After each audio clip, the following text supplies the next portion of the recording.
ہم کریں گے ہر مظلوم کی حمایت۔ السلام علیکم، میں ہوں حورین فاطمہ اور آپ دیکھ رہے ہیں حمایتی نیوز HD چینل۔ نظر ڈالتے ہیں آج کی اہم خبروں پر۔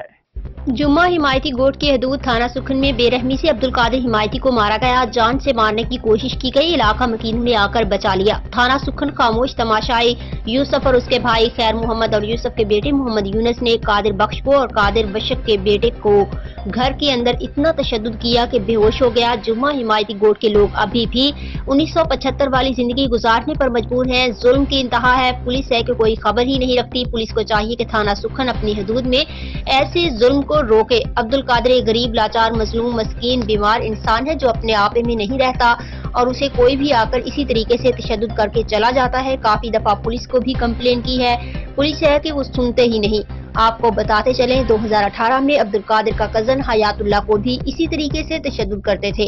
اسی طریقے سے 2018 میں حیات اللہ ولد شفیع محمد کو بھی تشدد کر کے اذیتیں دے کر مار دیا گیا۔ کوئی سنوائی نہیں ہوئی۔